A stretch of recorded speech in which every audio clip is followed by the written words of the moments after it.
Welcome children. The next part of our lesson is the outbreak of the revolution. Last class we had a discussion on the reason that led Louis XVI to increase taxes. But the monarch could not impose taxes at his will. He needed approval of Estates General to pass the proposal. What is Estates General?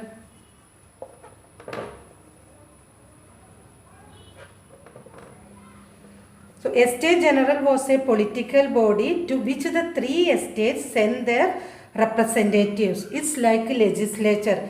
It was a Estate General was a political body to which the three estates sent their representative. So, Louis XVI decided to increase taxes, but he had to get approval of the Estate General. Estate General was a political body to which the three estates can send their representative. On 5th May 1789, on 5th May 1789, Louis XVI called Estate General to pass tax proposal. So, all the three estates can send their representative to Estate General. So, we can see first estate, second estate and third estate. First estate, clergy. Second estate, nobility. Third estate, common people.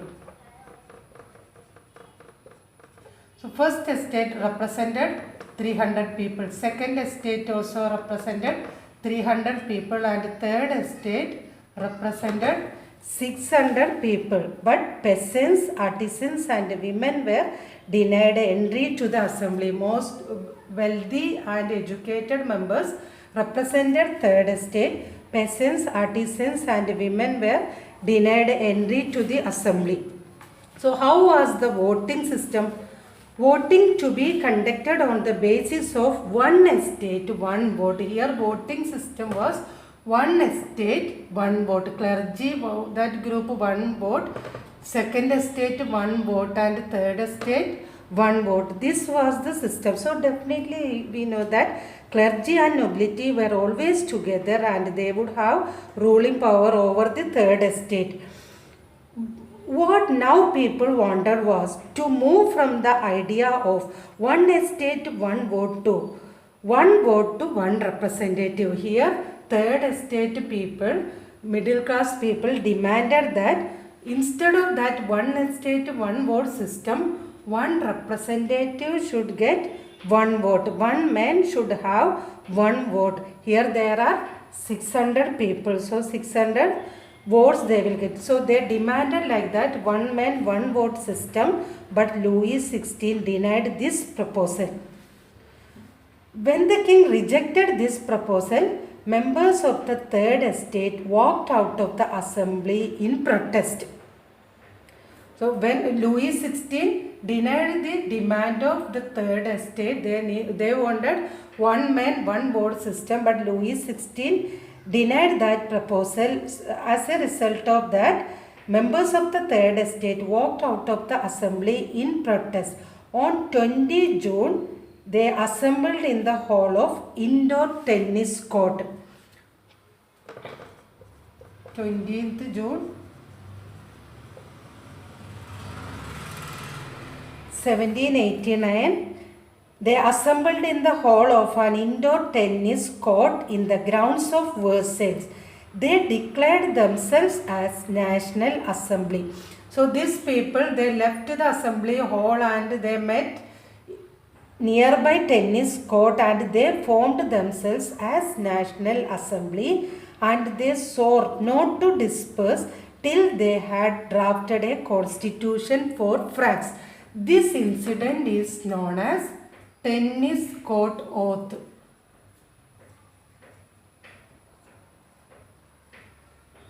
On 20th June 1789, that third estate people assembled in the hall of an indoor tennis court in the grounds of Versailles and they formed themselves as National Assembly and swore not to disperse till they had drafted a constitution for France. So this incident is known as tennis court oath. What oath they had taken? They swore not to disperse till they had drafted a constitution for France that would limit the powers of the monarch. Along with this, severe winter, bad harvest, price rise, hoarding of supplies, etc. made the situation worse in France. King ordered to suppress agitating crowd led to the storming of Bastille on 14 July 1789, as we saw in last class. Peasants attacked residences of nobles and landlords. Louis XVI, sensing the tense situation, recognized National Assembly and accepted his powers to be checked by a constitution. So Louis XVI accepted National Assembly and also he accepted his power should be checked by a constitution. So on 4th August 1789, the Assembly passed a decree.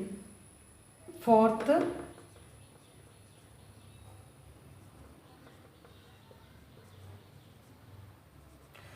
August 1789, National Assembly passed a decree abolishing the feudal system of obligations and taxes. Members of the clergy too were forced to give up their privileges. Tithes were abolished. Also, already we saw that tithe was the tax given to the church by the peasants. Tithes were abolished and lands owned by the church were confiscated. So now let's see the next part.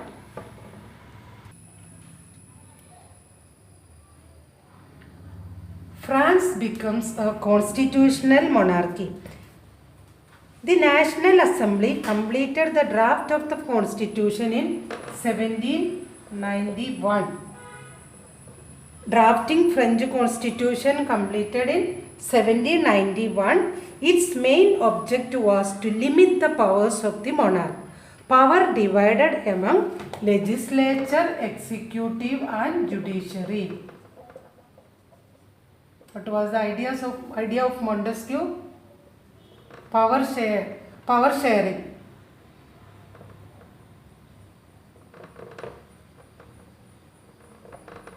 And judiciary. So, drafting of French Constitution completed in 1791. Its main object was to limit the powers of the monarch. Power divided among legislature, executive and judiciary.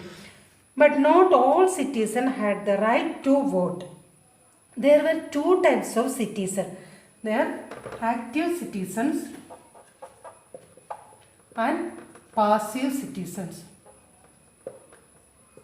Who were active citizens? Only men above 25 years of age who paid taxes equal to at least 3 days of a laborer's wage. Who were active citizen? Active citizen, they were having right to vote. Who can vote here? Men above 25 years, but they should be wealthy people. They should pay taxes equal to at least 3 days of a laborer's wage, where they were given the status of active citizen. Above 25 years of age, active citizen means those who got right to vote. Who got right to vote? Men above 25 years of age, and they should pay at least 3 days wages of a laborer's 3 days of a laborer's wage as tax. Who were passive citizen? All women and men below 25 years of age and those who are not paying tax equal to the 3 days of a laborer's wage considered as passive citizen. Passive citizen, they did not get right to vote. So only men above 25 years of age who paid tax equal to at least 3 days of a laborer's wage, they were given the status of active citizen. The remaining men and all women were classed as passive citizen. So here we can see the next part. This constitution, drafting of French constitution completed in 1791. So the French Constitution began with a declaration of the rights of men and citizen. So we know that our Indian Constitution, we have preamble, right? Same like our preamble, the French Constitution began with a declaration of the rights of men and citizen. So the declaration upheld the equality of all before law, eligibility of all for public offices, right to freedom of speech and expression, etc. Drafting of French Constitution completed in 1791. It began with the declaration of rights of men and citizen. Rights such as the right to life, freedom of speech, freedom of opinion, equality before law, etc. were established as natural and inalienable right. That is, they belong to each human being by birth and could not be taken away. So next class we will discuss the topic France abolishes monarchy and becomes a republic. Now France a constitutional monarchy. So next class we can see how France abolished monarchy and become a republic.